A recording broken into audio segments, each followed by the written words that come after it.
Hello विद्यार्थियों, good morning. आपके अपनी ऑनलाइन क्लास में आप सबका स्वागत है। रोजाना की तरह आज भी अपन अपने इंडियन ज्योग्राफी की क्लास पढ़ते हैं और इंडियन ज्योग्राफी की क्लास में जो पढ़ रहे हैं अपन भारत की मिट्टियों का वर्गीकरण किया अपन ने। तो पिछली क्लास में आपको याद है कि भारतीय कृषि अनुसंधान संस्थान के द्वारा संपूर्ण भारत की मिट्टियों को मुख्य रूप से 8 भागों में बांट करके अध्ययन किया है। ठीक है, कितने भागों में? 8 भागों में। 8 भागों में बांट करके अध्ययन किया है और उनके भी उपभाग 27 है। ठीक है, तो ये विशेष रूप से याद रखने योग्य चीज़ें हैं। सबसे पहले इन 8 का अपन ने नाम लिख लिया है। काली मृदा है, लाल मृदा है, लेटेराइट मृदा है, संयुक्त मृदा है, हल्की काली दलदली मिट्टी है, ओक मृदा है, रेतीली मृदा है और वनीय मृदा है।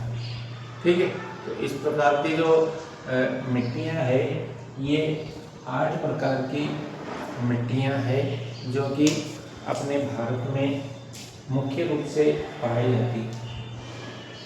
सबसे पहले अपन ने ये काली मिट्टी के बारे में पढ़ा। तो काली मिट्टी लावा युक्त चट्टानों के अपरदन प्रक्रिया से इसका निर्माण प्रक्रिया। प्रत्येक मिट्टी की को विस्तार से पढ़ने के लिए इन 4 टॉपिकों के ऊपर विस्तार से पढ़ना है। उसकी निर्माण प्रक्रिया किस प्रकार से रही है, वितरण क्षेत्र भारत में कौन कौन से राज्यों में है, उनकी प्रमुख विशेषताएं, उसका रंग स्वरूप वगैरह, कौन कौन से मिनरल्स वगैरह मिलते हैं और कृषि में किस प्रकार से उसका उपयोग है, यानी कि कौन कौन सी फसलों का उत्पादन उस मिट्टी में होता है। ठीक है, तो इस प्रकार की जो मिट्टियाँ हैं उनके बारे में पढ़ेंगे अपन। काली मिट्टी के बारे में पढ़ लिया है, लाल मिट्टी के बारे में भी अपन ने पढ़ लिया है। अब तीसरे नंबर की मिट्टी पढ़ेंगे अपन, लेटेराइट मिट्टी। लेटेराइट मिट्टी, ये मिट्टी इसके निर्माण प्रक्रिया के आधार पर जानी जाती है। ठीक है,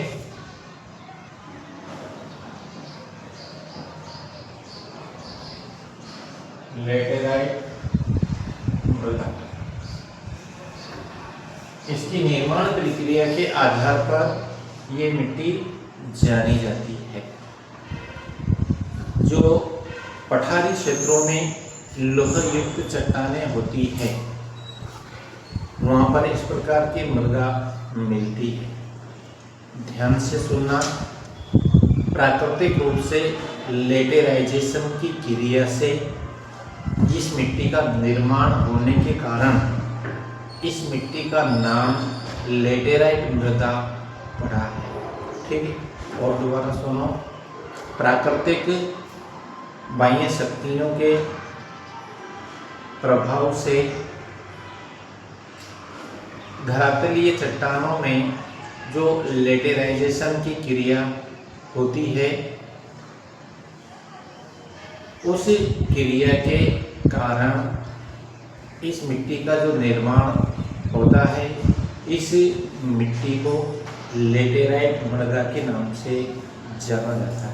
ठीक है, तो लेटेराइट मृदा यानी कि लेटेराइजेशन क्रिया से बनी हुई मृदा है। अब आप लोगों के सामने समस्या है कि लेटेराइजेशन क्रिया क्या होती है।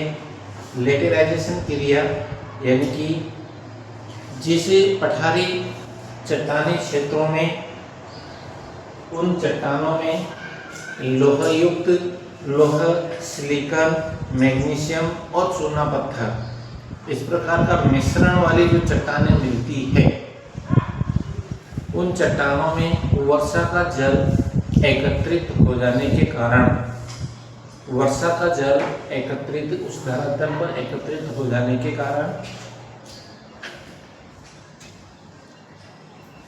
उस जल में, उस चट्टान में पाए जाने वाले जो मिनरल्स हैं, कुछ मिनरल्स इस प्रकार के होते हैं जो जल में घुलनशील हैं, जैसे सिलिकॉन है, चूना पत्थर है, ठीक है। तो ये जल में घुलनशील तत्व होते हैं और जल में घुलनशील होकर के और धीरे धीरे जल के साथ आंतरिक चट्टानों की ओर रिश्ते जाते हैं और लंबे समय तक, हजारों वर्षों तक इसी प्रकार से जल में घुलनशील इन चट्टानी मिनरल्स जल में घुलनशील होकर जल के साथ नीचे की ओर अधोगति करते जाते हैं और ऊपरी चट्टान, ऊपरी धरातल,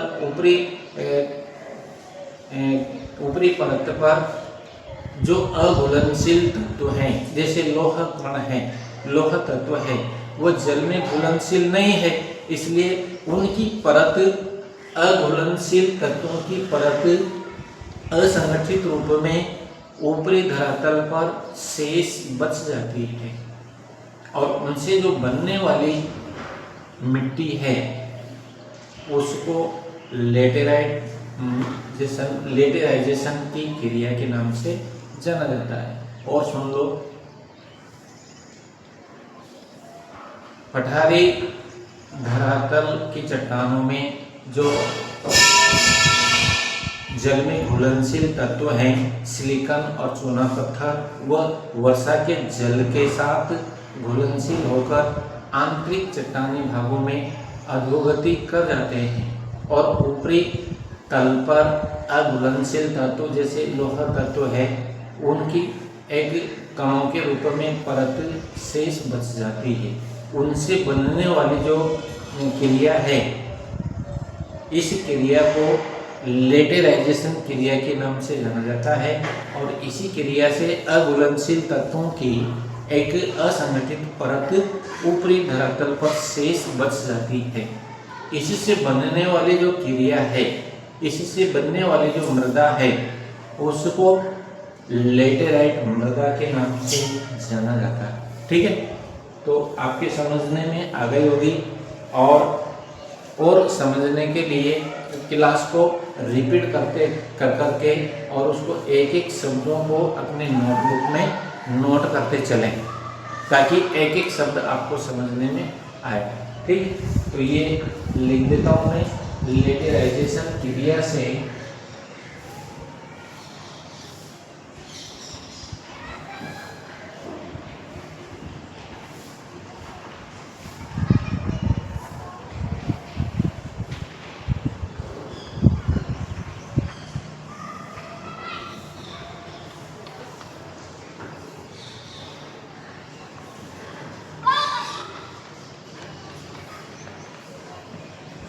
बनने के कारण इस मृदा को लेटेराइट मृदा के नाम से जाना जाता है। ठीक है, और दूसरी प्रक्रिया वितरण क्षेत्र, भारत में कौन कौन से राज्यों में इसका वितरण है।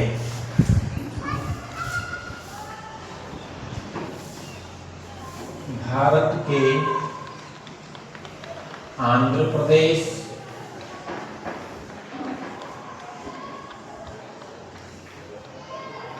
तमिलनाडु, आंध्र प्रदेश, तमिलनाडु, कर्नाटक और केरल क्षेत्र में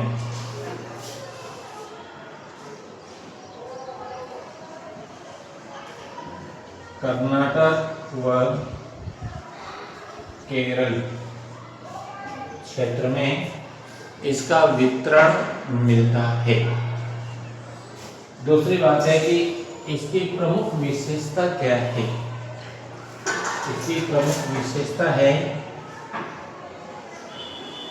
इसका रंग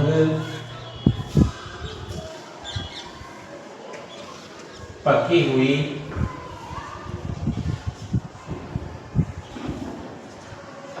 ईंट के समान,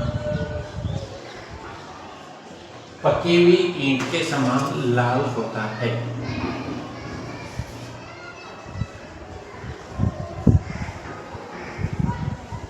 ठीक है, पकी हुई ईंट के समान इसका रंग लाल होता है।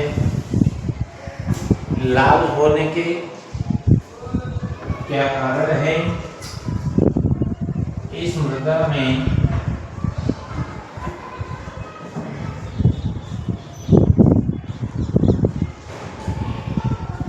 लौह तत्व सर्वाधिक, लौह तत्व की मात्रा सबसे अधिक पाई जाती है, इसलिए इस मृदा का रंग लाल होता है। ठीक है, तो लाल मृदा के रूप में होती है, लौह तत्व के कारण इसका रंग लाल होता है। लेटेराइजेशन की क्रिया से इसका निर्माण होता है, और ठीक है, और ये इसमें एक तरह से जैविक तत्वों की कमी पाई जाती है।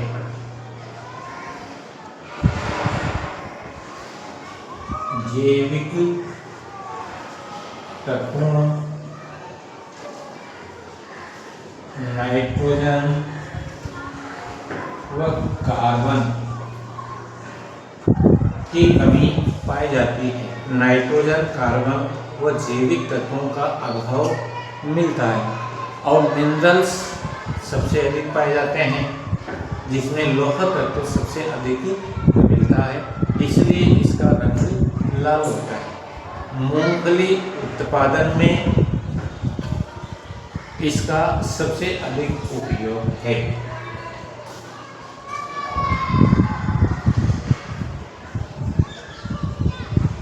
मूंगफली